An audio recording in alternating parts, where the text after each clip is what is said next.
Alright guys, so today I want to show you how to calibrate your Nexus triggers. This is the 5th part of probably 6 videos in which I will show you all trigger features of XIM Nexus. In the previous part you have learned how to set up the quick pull feature. If you haven't watched it yet, then you can find a link to it in the video description.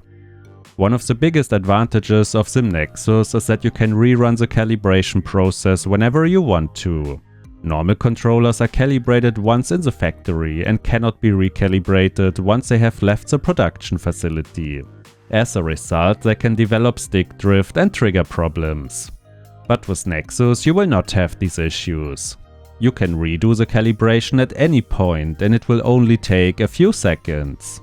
On top of that, you can even manually adjust the calibration outcome so the triggers and sticks will feel exactly how you want them to feel. And today I will show you how to do that for the Nexus triggers. Now, in order to access the calibration menu, just head into the global settings of your Nexus manager. You can find this menu in the top right corner of your Nexus manager. After that, you have to click on the calibration button. As you can see, there are two calibration options. The top one will recalibrate your sticks and triggers, while the bottom one will calibrate your sensor. After each stick and trigger calibration, you must run the sensor calibration, so please keep that in mind if you want to recalibrate your Nexus. Let's do the automated calibration first. So what I will do now is to click on the trigger and stick calibration. For 10 seconds I will now have to spin the analog sticks in circles and press and release the triggers for a few times.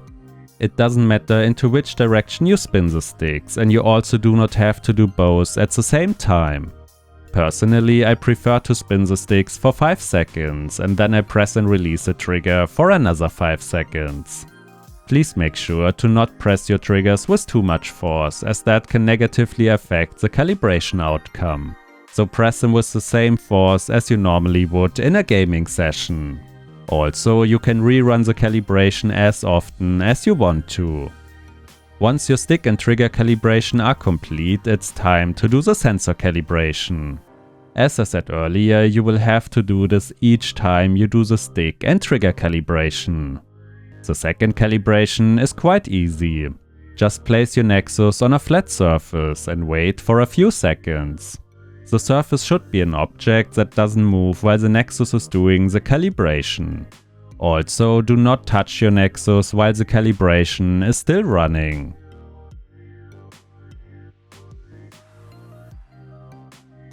Once this is done, the automatic calibration is complete. You can either leave this menu now or manually adjust your calibration results. In general, the automatic calibration should always provide an excellent result. So normally there should be no need to do some manual adjustments. If you want to do that, however, then you have to swipe 3 times to the right to enter the trigger calibration.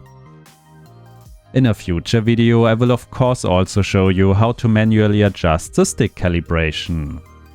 As you can see, there are 5 values to adjust here. The top 2 are the trigger dead zones.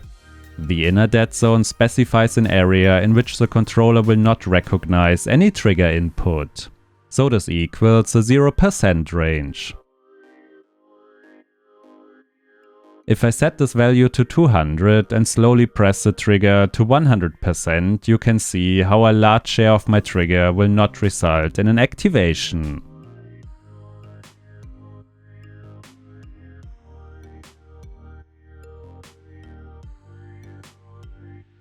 I have to press the trigger beyond the dark area before any input is being recognized. As long as the indicator shows a red color, my Nexus will ignore this input. And once it turns blue, the press distance is being recognized. Now the same applies to the outer dead zone. This is the area in which the Nexus will register a 100% trigger input.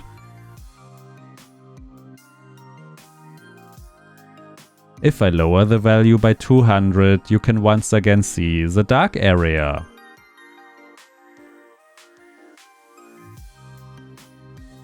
When I completely press my Nexus trigger now, the Nexus will recognize a 100% trigger signal as soon as I enter the dark area.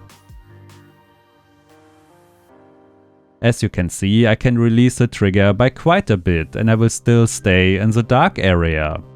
So if your trigger starts to become loose or develops an unwanted trigger behavior, then you can easily fix that by changing the dead zone values.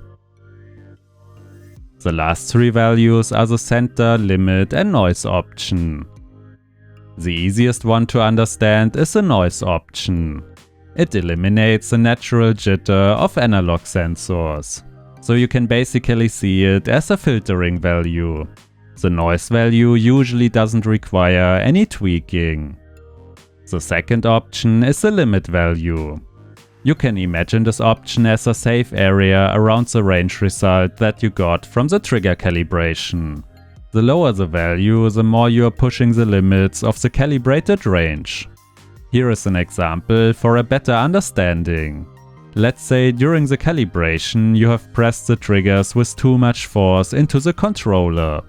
As a result, you can only reach the 100% activation when you press the trigger with the same force. To avoid that, you can increase the value, so you no longer have to press the trigger with so much force into the controller. The last option is the center.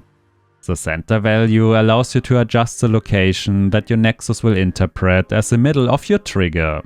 You obviously want the middle of your physical trigger to be in line with the recognized trigger distance.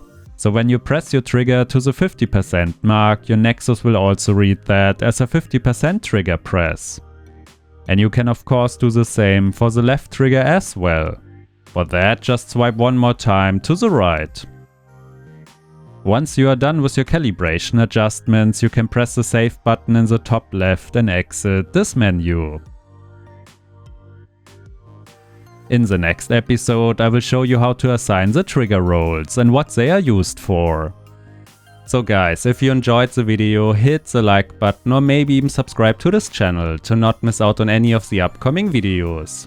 Also, contrary to popular belief, this channel is not an official XIM channel. I run this channel in my free time to bring you guys the latest XIM news and tricks. So if you want to support what I do, then maybe consider to join the YouTube channel membership.